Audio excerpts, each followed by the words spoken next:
예, 금일 발제를 맡은 한국도시정책연구소 장재민 소장입니다. 다시 한번 인사드리겠습니다. 그 철도 지하화 사업의 성공적인 추진 전략과 향후 방안이라는 주제로 이제 발제를 시작하겠습니다. 사실은 안양시에서 이 철도 지하화에 대해서 이제 좀 공을 많이 들이고 힘을 많이 쏟았는데 이번에 이제 선도 사업으로 지정이 안 된 거에 대해서는 참 안타깝게 생각하는데요. 사실은 뭐 이런 기회일수록 저희도 한번 이제 뒤돌아보고 좀 더 좋은 어떠한 그 부족한 부분을 메꾼다면은 사실은 선도 사업은 안 될 이유가 없다고 생각합니다. 그래서 그런 차원에서라도 오늘 한번 이 발제를 한번 들어보시고요. 이게 좀 뭐 국회에서도 좀 발제를 많이 했던 좀 좋은 자료들이 많이 있습니다. 그래서 한번 이렇게 들어보시면은 아마 좋은 그 시간이 될 거라고 생각합니다. 그래서 지금 현재 지하철도 현황을 보시면은 사실은 지금 수도권이 이제 확장이 되다 보니까는 그 집가도 높아지고 거주지가 철도 인근까지 확장되는 것을 볼 수 있습니다. 그래서 보시면은 지금 주택 가격이 폭등이 되고 지금 저는 그래서 이 서울이라는 곳을 이런 노고존 지역이라고 저는 이렇게 명칭을 하고 있습니다. 그게 노고존이 사실은 저게 들어갈 수 없는 지역이라고 해서 준 군사 지역에 썼던 용어라고 합니다. 그래서 저는 젊은 청년들한테 서울은 이미 노고존 지역이 됐구나 이렇게 해서 저는 항상 이야기를 하고 다닙니다. 그리고 또 어디 도시든 가든지 간에 원도심이 다 쇠퇴되어 있습니다. 특히 경부선 지나는 역들이나 기차 등등 너무 그 철도 중심으로 이루어지다 보니까는 주변에 도로가 너무 협소한 것을 볼 수 있습니다. 그래서 원도심도 회복이 될 필요가 있겠고요. 특히 뭐 초고령 사회 진입이라든지 그래서 이런 것을 바라보면은 이제는 원도심의 어떠한 그 도시 공간의 재탄생이라든지 대개조가 필요할 것이라고 봅니다. 그래서 특히 그 철도가 지나가는 거기는 상당한 기회라고 봅니다. 그래서 지금 사실은 그 주요 도심일수록 그 유휴 공간이 매우 부족합니다. 그래서 유휴 공간 확보라도 하듯이 저희가 그 철도 부지를 사용할 필요가 있다고 생각을 합니다. 그래서 이것이 지금 수도권의 그 지하철 현황인데요. 보시면은 서울이 지금 그 6개 정도로 나눠져 있습니다. 경원선, 경부선, 경의선, 중앙선, 경인선 등등. 그래서 한 2km 정도가 되고요. 사실은 이게 이제 주변에 서울을 기점으로 해서 뻗어져 나가는 철도입니다. 그래서 사실은 어떻게 보면 저는 지금 서울 쪽에 좀 중심을 두고 연구를 하고 있는데 뭐 경인선이든 이 경부선이든 서울을 제외하고 요 사이드 그 철도만을 대상으로 철도 지하를 할 수 있냐라고 한번 생각해 보면 사실 좀 어렵다 생각하지 않나 싶습니다. 그래서 저는 이것을 봄으로써 서울과 경기는 연계해서 같이 추구해야지 이 경기도나 인천 이런 데만 따로 이것을 철도 지하화 사업을 하기에는 현실적으로 어렵지 않느냐 싶은 생각이 저의 생각입니다. 그리고 지금 이번에 그 서울시 역시 이제 선도 사업 신청한 구간이 있습니다. 그래서 서울시는 저렇게 저 옆에 왼쪽에 있는 것처럼 경부선이 있고요. 이쪽은 경원선이 있습니다. 그래서 크게 두 축으로 나눠서 선도 사업을 신청을 했는데 왼쪽은 아무래도 경부선이다 보니까는 사업성 위주고요. 이쪽은 경원선이다 보니까 그 지역 균형 발전 위주입니다. 근데 이번에 서울도 역시 선정이 안 됐다는 것을 말씀드리고 싶고요. 그리고 여기 경기도와 인천인데 역시 경인선, 안산선, 경부선 등등 다 했는데 여전히 그 선정이 안 됐습니다. 이걸 보시더라도 사실은 이 경부선, 이 석수에서 당정에 있는 안양 구간이 이 안양시에서의 어떠한 부족함보다는 이 경부선과 경인선의 어떠한 이 힘겨루기 어떠한 이런 그 구로역에 보면은 삼각선이라고 있습니다. 그런 지역이 너무 어렵다 보니까는 이 안양시에도 피가 가지 않나 싶었던 생각이 듭니다. 그래서 어떻게 보면은 이 전체적인 이 전반적으로 아우를 수 있는 철도 지하와 어떠한 개발 방안이 필요하다고 생각을 합니다. 그래서 지금 이번에 국토부에서 선정된 지역을 보면은 지금 그 안산, 대전, 부산 이 세 개가 이제 선정된 것으로 볼 수 있습니다. 총 사업비는 한 4조 3천억 정도 되고요. 그래서 보시면은 지금 현재 이 철도 지하에 대한 사업의 어떠한 재원 조달 방안을 보면은 현재 지상부지, 그러니까 상부의 이익과 어떠한 그 주변 그 개발의 어떠한 이익으로 비용을 충당하겠다라고 딱 그거밖에 없습니다. 사실은 저 수익이 안 나온다면 이 모든 것은 다 지자체 예산으로 담당할 수밖에 없습니다. 사실은 지금 보면은 어떠한 그 뭐 부동산 시장도 안 좋고 뭐 인구 감소라고 하는데 사실은 이 사업이 무조건 성공만을 할 수는 없다고 생각을 합니다. 그만큼 더 지자체에서는 더 무엇이든지 간에 경제성을 높이고 사업비를 감축시킬 수 있는 방안을 찾아야 된다고 생각을 합니다. 그래서 어쨌든 이런 걸 보면은 사실은 이번에 국토부에서 선정한 그 선도 사업도 사실은 객관성이 매우 부족하다고 볼 수 있습니다. 어떠한 기준으로 어떠한 지표를 통해서 사업 구간을 선정했는지도 저도 모르겠습니다. 근데 이제 보시면 이제는 그 가장 이제 뭐 중요한 것은 연장선이 짧고 그만큼 예산 규모가 적은 곳에 선도 사업이 지정된 것을 볼 수 있습니다. 그만큼 또 하나의 그 핵심은 요 다들 지하형이 아니라 저 안산시는 지하형으로 했는데 대전하고 부산은 그 데크형, 그 인공지반형을 사용했다는 것입니다. 그만큼 이게 보시면은 다 스팟, 다 지점이고 인공지반형을 썼다는 겁니다. 그래서 뭐 구간도 짧지만은 그만큼 사업비를 낮출 수 있는 어떠한 그런 것을 확실히 제시했기 때문에 아마 국토부도 선정이 되지 않았나 싶은 생각은 듭니다. 그래서 지금 그 국토부에서 지금 작년부터 추진한 것을 보면은 이제 그 지자체에다가 가이드라인을 배포했고요. 가이드라인을 통해서 이제 그 사업 선정을 받았고 지금 그 3개 구간이 선도 사업으로 선정이 됐고요. 그거 선정된 것은 우선 기본 계획을 한다고 했고 지금 올 한 5월에 추가 그 선정을 한다고는 했습니다. 사업 제안을 받아갖고 그래서 한 2025년 5월에 한 번 더 기대가 되고요. 이것을 종합적으로 이제 연말에 종합계획을 수립을 한다고 했습니다. 그래서 사실은 종합계획을 수립하기 전까지는 사실 어떻게든 뭐 선도 사업이 지정됐지 뭐 사업성이 없다고 그래서 어떻게 뭐 꼬꾸라질 수 있는 거고 그래서 어쨌든 종합계획에 담겨야 되니까는 종합계획까지는 지켜볼 필요가 있다고 생각합니다. 그래서 지금 정부에서도 이 그 철도 지하에 대한 사업성이 낮다 보니까는 작년 말에 이제 로드맵을 구성한 것을 볼 수 있습니다. 보시면은 이제 추직 원칙에 보면은 원래 상부 개발뿐만 아니라 지자체의 어떠한 파급 효과까지 고려하겠다라고 써 있는 것을 볼 수 있고요. 사업 시행자도 철도공단에 자회사를 신설하겠다 써 있고요. 통합 개정도 이제는 그 교차 보전이 가능하게끔 이익이 있는 데랑 없는 데랑 같이 그 공사를 해서 교차 보전을 하겠다라는 것이 있고요. 사업 범위도 원래는 한 3개밖에 없었었는데 보시면은 개발 사업 유형을 16개로 확대했습니다. 그리고 저 마지막에 저게 조금 저는 재밌었는데 인공 지반 조성까지 지하화 사업에 포함시키겠다라고 써 있습니다.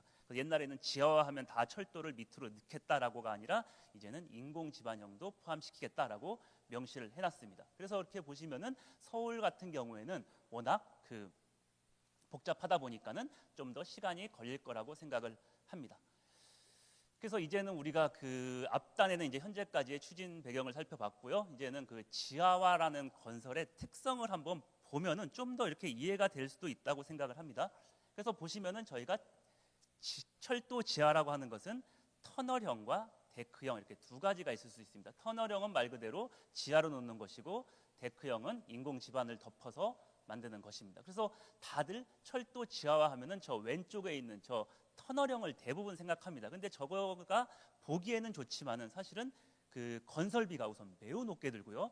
그리고 그 지하에 어떠한 그 지하 시설물의 간섭이 매우 높습니다.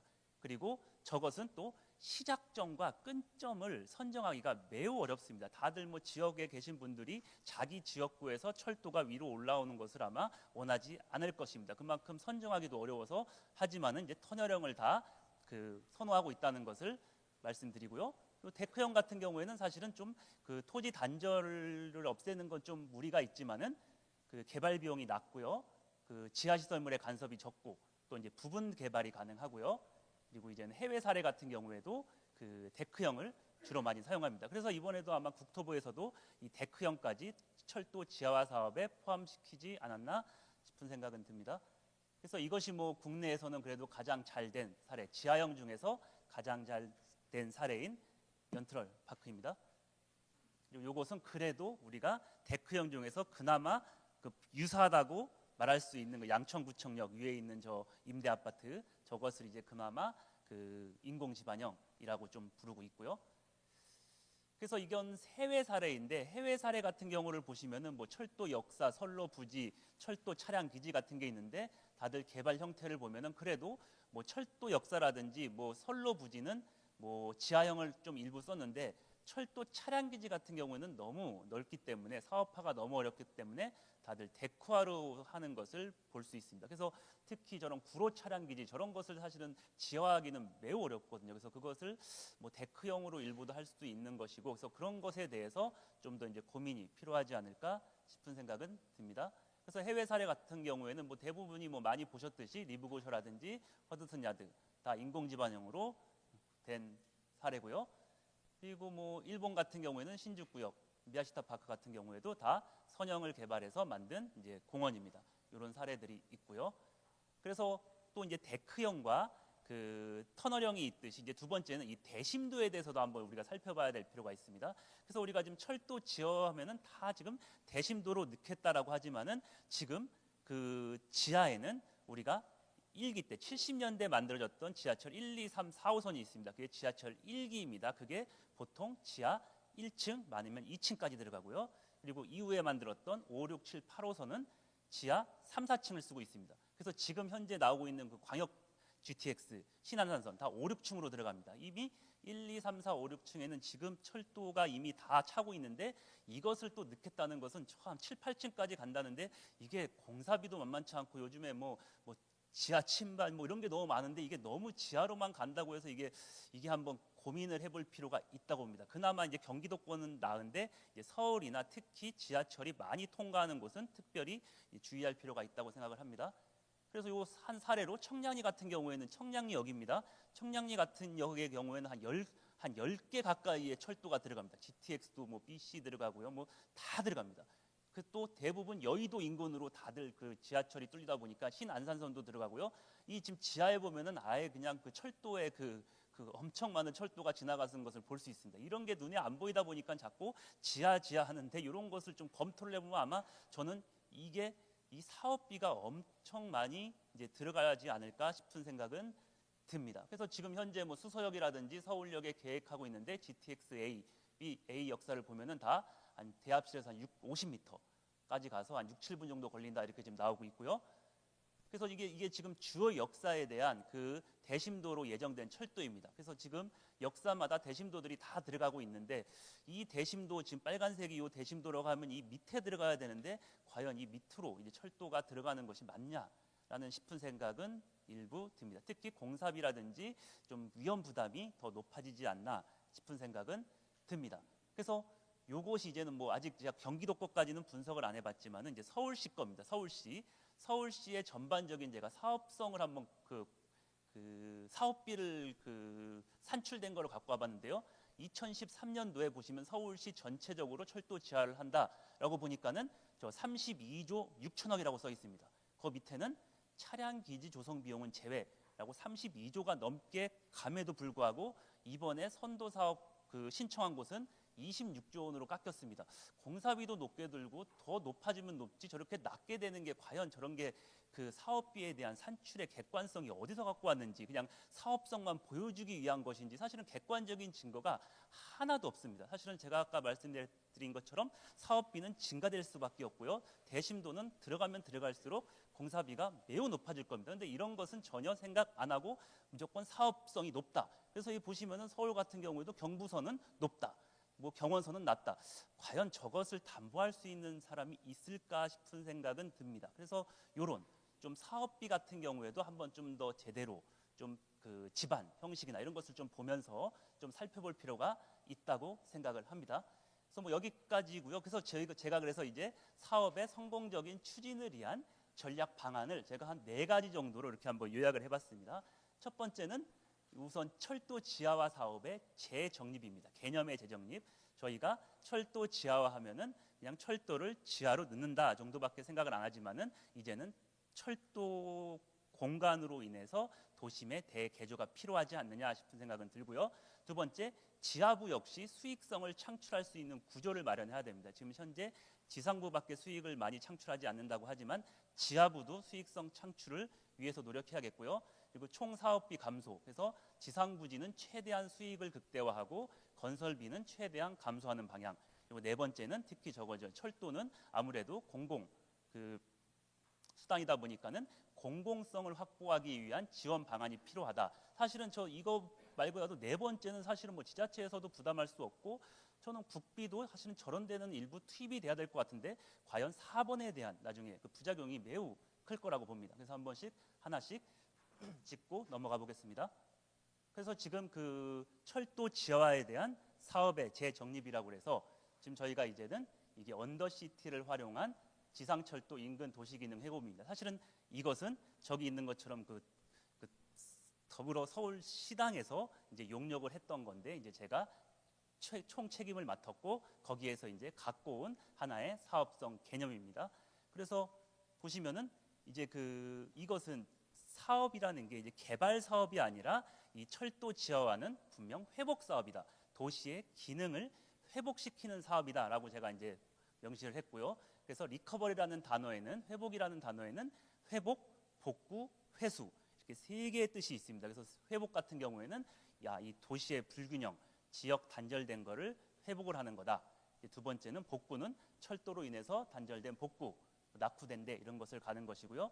회수는 이제 기피시설 이전이라고 해서 다 지역 주민들이 지역에 기피하는 시설물이 있습니다. 그것을 지하로 좀 많이 넣고자 해서 저희가 이제 이거 회수라는 말을 담아서 이렇게 복구, 회복, 회수 이렇게 세 개로 저희가 재정립을 해봤습니다. 그래서 안양시 같은 경우에도 지금 현재 거주 인구가 감소돼 있고 광역교통량이 증가돼 있고 등등 많이 있을 것이라고 봅니다. 그래서 어떻게 도시 이제 기능을 회복하겠다고 해서 이 철도 지하화라는 이 기회가 있으니까는 이 지하라든지 이 같이 상생할 수 있는 방안을 찾고자 할 필요가 있겠습니다. 그래서 저희가 이제는 두 번째는 그럼 지상부 말고 지하부의 수익성을 어떻게 하느냐라고 해서 저희가 이제 일부 이제 개념도를 잡아본 겁니다. 그래서 가급적 지상은 시민들한테 돌려주는 공원 쪽으로 많이 도입을 하고 이제 지하 1층은 이제 지역 주민들이 선호하는 시설들, 2, 3층은 지역 기피 시설, 뭐 수송 시설,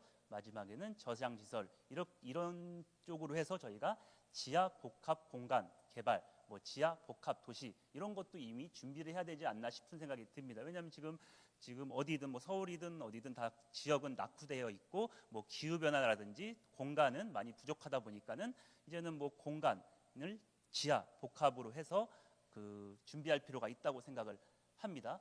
그래서 지하 1층 같은 경우는 저희가 그래서 이제 지역 주민들이 이제 가장 많이 선호하는 시설이 뭔가라고 해서 이것은 뭐 지역마다 일부 다를 수 있겠지만요. 그래도 고령자 분들의 어떤 일자리라든지 아니면 스마트팜 아니면 뭐 지역 생산 이런 것을 통해서 저희가 스마트팜을 좀 지하에다가 많이 넣어줄 필요도 있다고 생각하고요. 이런 주민공동시설, 특히 저층 주거 지역이 많은 곳은 이건 아파트에 이런 시설들이 많지만 그런 데는 상당히 시설이 부족합니다. 그래서 이런 것들을 지하에다가 넣어줄 필요가 있겠고요. 그리고 뭐 다양하게 접근성을 요하는 것들, 뭐 공공시설이라든지 특히 요즘에 AI 데이터 센터가 많이 이제 장소가 없어서 많이 요구되는데 이런 것들 이제는 좀 살펴보면서 이런 것들을 지하에다가 많이 넣어줄 수 있는 그런 공간으로 이제 재탄생되면 좋을 것 같고요. 이제 두 번째는 이제 지역에서 기피시설이라고 해서 저는 이제 교통, 도시를 연구하다 보니까 저는 가장 기피시설이라고 느꼈던 게 이 차고지입니다. 특히 경기도나 이런 데 보면은 마을버스 차고지라든지 이런 것들이 너무 산재되어 있습니다. 보면은 눈으로는 안 보이겠지만 이 아파트 뒤에 가보면은 차고지들이 매우 많이 있습니다. 그리고 또한 문제가 지금 버스 같은 경우에도 전기차로 많이 전환하려고 하는데 특히 충전소 문제 이런 것들 때문에 지금 전기차도 많이 못 바꾸고 차고지도 많이 어려운 것으로 나타나고 있습니다. 그래서 이런 차고지들을 많이 지하로 넣어주는 것도 필요하다고 생각을 하고요. 그래서 우리가 차고지가 지금 상당히 많습니다. 사실 저 밑에 보면은 뭐 택시 차고지부터 해서 견인 차량 보관소, 뭐 장애인 콜택시 뭐 등등 매우 많은데 저런 것들은 어떻게 보면은 이 행정부에서 아마 계속 고민을 하고 있는 공간 그거가 아닌가 싶은 생각이 듭니다. 그리고 또한 자동차 관련 시설도 마찬가지입니다. 뭐 서비스 센터, 카센터 이런 건 사실은 지역 주민들이 접근성은 요하지만은 자기 문 앞에 만드는 것을 되게 싫어합니다. 그래서 참 이런 주차장도 마찬가지지만은 이런 것은 자기가 가깝게 접근성을 요하지만은 또 내 집 앞에 들어오는 것을 그렇게 좋아하진 않습니다. 그래서 이런 것들은 최대한 어디 감춰두고 이렇게 서비스를 제공하는 게 맞지 않나 싶은 생각은 듭니다. 그리고 세 번째, 특히 요즘에 이제 코로나 이후로 이 물류가 많이 증가된 것을 볼 수 있습니다. 그만큼 물류가 많이 증가됨으로써 그 창고, 물류 창고가 지금 많이 부족한데 안양시도 마찬가지지만 서울시도 마찬가지입니다. 요 보시면은 지금 우리는 그 물류를 허브 앤 스포크 방식으로 사용하는데 거기서 모았다가 다시 뿌리는 방식을 사용하는 겁니다. 서울도 그렇지만은 이 서남권 보시면은 물류 창고가 거의 없습니다. 대형 물류 창고가. 그러다 보니까는 이 서남권에서 서남권에 들어오는 것도 밖으로 나갔다가 들어오다 보니까는 시간도 더 오래 걸리고 이제 불필요한 이런 그 에너지를 많이 낭비하는 것 같습니다. 그래서 이런 서남권에도 어디 적정 위치에 물류 창고, 큰 물류 창고가 필요하지 않나 싶은 생각은 들고요. 지금 국토부라든지 서울시나 정부 역시 이 도시철도를 24시간 운행해서 낮에는 운송, 밤에는 물류를 지금 서비스를 제공하려고 지금 계속 그 연구 중입니다. 그래서 뭐 곧 도입된다고 하지만은 이런 것이 도입되려면 결국 이제 철도를 따라서 물류 창고라든지 이런 것을 도입하면 이제는 우리는 그 철도의 역사가 이제 물류 창고가 돼서 거기에서 실어 나눌 수 있는 그런 시스템을 도입하는 것도 이제 괜찮을 것 같고요. 네 번째는 이제는 그 지하 4층 같은 경우에는 이제는 그 복합 환승 센터의 이제 구조입니다. 그래서 이것은 이제 서울시의 한 예인데요. 보시면은 서울 같은 경우는 이제 저게 1호선입니다. 1호선 같은 경우에는 지금 우선 광역 환승 센터를 통과합니다. 청량리, 서울역, 용산, 영등포 등등. 여기는 그래서 우리가 그 광역철도와 간지선하고 이제 연계될 수 있는 이런 교통 환승 센터를 만들고요. 또 하나 이 철도 같은 경우에는 지금 서울의 관문 지점을 통과합니다. 그래서 관문 지점 같은 경우에는 뭐 버스의 그 종점도 되겠고요. 시계 지점과 그 서울과 도시를 연결해주는 그 광역교통의 핵심일 수도 있습니다. 그래서 그런 것들을 바탕으로 해서 저희가 기능을 부합할 필요가 있겠고요. 또 하나 저기 그 한남동 저쪽에는 지금 우리가 수변 지점이라고 그래서 이제 한강과 인접할 수 있는 이러한 그 기능을 만들어주는 겁니다. 그래서 이런 그 철도가 통과하는 지역의 인접부를 보고선 그 인접과 연계될 수 있는 방안을 찾는 것도 교통 기능의 핵심일 거라고 봅니다. 그래서 요 그 경부선 같은 경우에 특히 안양 같은 경우에 보시면은 저 파란색이 지하화 1호선이고요. 제가 보기에는 요 강명역으로 올라가는 저 신안산선 그리고 요 GTX-C 저 빨간색으로 있는 석수역과 금정역이 아마 여기 이제 그 이 이제 향후에 라인에는 이제는 그 중심 핵심이 되지 않을까 싶은 생각이 듭니다. 예전에는 안양역을 중심으로 뿌려졌지만 지금은 왠지 이제 갈수록 석수역과 금정역을 중심으로 이제 그 어느 정도 교통이 그 연계가 되지 않을까 싶은 생각은 듭니다. 그래서 이게 지금 뭐 하나의 뭐 간단한 예로 석수역과 금정역이 있으면 이제 GTX라든지 급행철도를 다니면 이제는 급행철도를 중심으로 이제 뻗어져 나갈 수밖에 없습니다. 그래서 향후에라도 이제 척수라든지 금정을 중심으로 버스 노선 체계 개편이라든지 다양한 환승이 이제는 좀 고려가 돼야지 그 뭐 연계 총 전체적으로 안양시의 어떠한 교통 체계가 다듬어질 거라고 생각을 하고요. 그래서 저는 이것은 이제 뭐 제 생각인데요. 지금 GTX 같은 게 들어오면 지금 대심도로 들어간다고 그래서 지상까지 올라가는데 시간이 많이 걸린다고 합니다. 그래서 저는 뭐 일부 있으면은 시내버스 같은 경우에는 지하에다가 좀 일부 넣어서 그 지하철하고 좀 환승을 빨리 할 수 있도록 이런 어떠한 그 공간적인 개념도 좀 어느 정도 그 연계를 해서 하면은 그 환승 시간도 많이 단축이 될 것 같고요. 그래서 이런 식으로 어떠한 좀 큰 그 이거는 교통의 기능입니다. 향후에 교통의 기능을 좀 더 넣었으면 좋다고 생각을 합니다. 그리고 이제 지하 5층 같은 경우는 지금 현재 그 저류조 설치할 수 있는 구간이 많이 없습니다. 그래서 일부 그 철도가 일부 하천을 통과한다고 하면은 뭐 저류조라든지 이런 것을 대심도에다가 지금 만들 수 있다고도 생각을 합니다. 그래서 이런 식으로 이제 저희가 이제 지하 공간도 이제 복합적으로 생산을 해서 이제는 저희가 토지 이용이 매 그 지역마다 다르다 보니까는 뭐 지하에다 넣을 수 있는 것은 각각의 지역 특성의 선호도 조사라든지 해서 각각 넣고 그 지하에도 수익을 창출시킬 수 있는 그런 방안을 마련할 필요가 있다고 생각을 합니다. 그래서 이것은 뭐 도봉역 사례인데요. 이제 조감도로 한번 그려봤는데 특히 서울 시계지점 같은 경우는 여기도 마찬가지일 겁니다. 뭐 금천구청 아래 석수역 이런 데 가보면 이런 게 매우 많습니다. 왜냐하면 서울에서 이런 것은 필요하지만은 이게 그 지역에서 선호하지 않다 보니까 다 시계 지점으로 다 민 겁니다. 그래서 거기 가면은 뭐 버스 정류장 등등 많이 있는데 저런 것 때문에 지금 서울과 그 경기도 경계에 있는 데가 아마 개발이 안 되는 데가 매우 많습니다. 저런 것을 어떻게 이전할 수가 없다 보니까 그래서 저런 것을 많이 이전을 시키거나 지하로 놓고 지상은 공원화시키고 많이 이제 주택 지역으로 이렇게 만들 수 있는 이런 어떠한 그 개념도도 이제 좋다고 생각을 합니다. 그리고 이제는 뭐 이제 세 번째는 이제 사업비를 이제 개선시킬 수 있는 방안입니다. 그래서 지금 서울 같은 경우는 저 비욘드 조닝이라고 그래서 저게 지금 뭐 자율 용도 지역제, 뭐 자율 용적률 뭐 이런 것을 지금 많이 준다고 지금 서울시에서는 제도를 만든 겁니다. 근데 아직도 만들어만 놨지 활용하는 곳은 전혀 없습니다. 그래서 저런 것을 그 철도 지하화에 한번 적용해 볼 필요가 있겠고요. 저 그 결합 건축 저것도 마찬가지입니다. 저게 지금 용적 이양제라고 하는데 이 철도 부지에서 못 찾아 먹은 그 용적률을 다른 데다가 쓰는 겁니다. 이미 보면은 건축법에 다 들어 있습니다. 근데 저런 게 활용하기가 너무 어렵기 때문에 이제 저런 법들을 좀 찾아서 저희가 지금 철도 지하화의 그 상부 부지를 개발과 그 사업성을 높일 수 있는 방향을 찾아볼 필요가 있겠고요. 그리고 또 총사업비 개선이라고 해서 제가 앞에서 얘기한 것처럼 사실은 우선 서울을 중심으로 보면은 저 삼각점이 세 개가 있습니다. 저 회기역 쪽에 삼각점이 하나 있고요.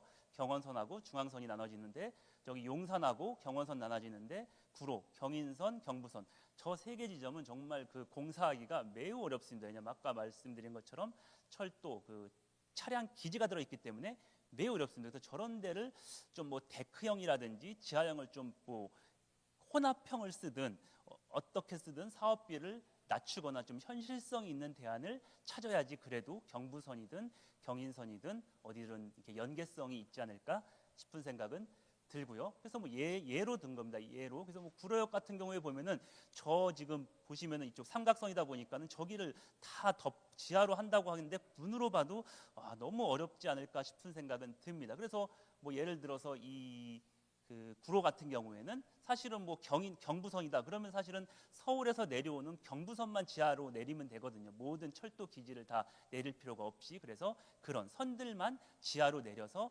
지하로 할 수 있는 뭐 이런 구조를 찾던가 그래서 이러한 그 혼합형과 그러니까 혼합형은 터널형과 데크형 이런 것을 복합적으로 활용해서 좀 사업비를 낮출 수 있는 방안을 계속 찾을 필요가 있다고 생각을 합니다. 그래서 이것은 뭐 그 경원선의 한 예인데요. 경원선을 가보시면은 청량리부터 도봉손역까지 지금 1호선이 가고 있는데 GTX-C가 청량리부터 그 도봉산까지 똑같이 따라가고 있습니다. 그래서 만약 예를 들어서 GTX-C 노선을 활용해서 그 공영철도를 활용한다든가 뭐 급행과 완행 개념으로 한다든가 그래서 지금 GTX가 지하로 들어가는 곳은 그 지상 1호선과 같이 공영철도를 활용할 수 있는 방안도 지금 고민 중에 있습니다.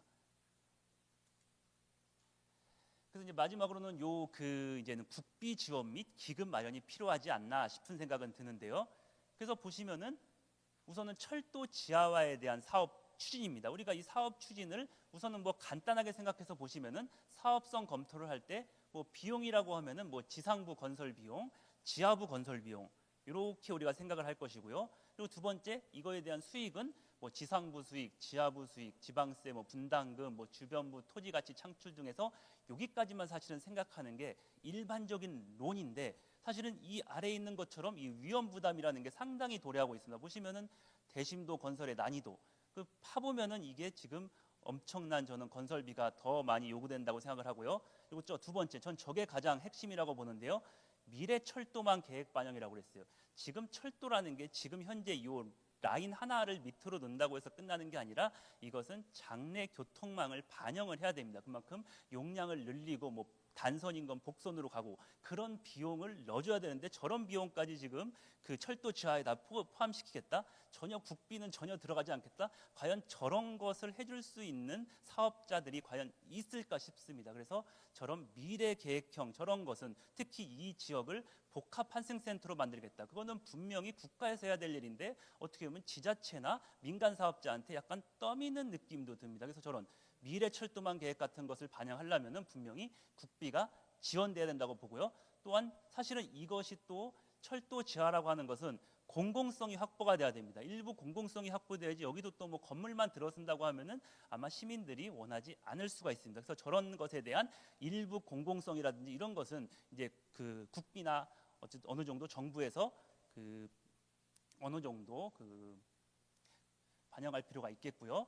그리고 또 이쪽은 이제 시장 형성입니다. 부동산 시장이 불안정하고 경제 선장이 저하되고 인구가 감소되고 이런 것들이 다 위험 부담인데 현재 지금 이것은 다 모든 지자체의 몫입니다. 그래서 이게 뭐 사업성이 있다, 저 위에 있는 비용과 수익원으로 끝난다, 아주 간단하게 끝난다. 그럼 지자체는 너무나 좋죠. 근데 과연 저걸로 끝날 수 있는 지자체가 있을까요? 저는 절대 없다고 봅니다. 이 아래 게 어떻게 보면 훨씬 큰 부채를 만들지 않나 싶은 생각이 듭니다. 그래서 이 부채가 생김으로써 발생되는 그 비용을 지자체에서 모두 다 부담을 해야 됩니다. 그래서 지금 이 구조가 과연 맞는 건지 싶은 생각은 들고요. 그리고 또 이 지자체 같은 경우는 이제는 뭐 이주민 지업 사업이라든지 뭐 교통 문제 등등 이런 것을 토대로 해서라도 지역에 대한 어떠한 기금이라든지 여유 자금을 마련놓지 않고는 사실은 이 철도 지하화는 힘들지 않나. 이건 왜 지역 사업이 아닙니다. 이건 분명히 국가 사업이고 뭐 서울시 전체 수도권의 사업이지 지역만으로서 바라보기에는 사실은 되게 어렵지 않나 이제 싶은 생각은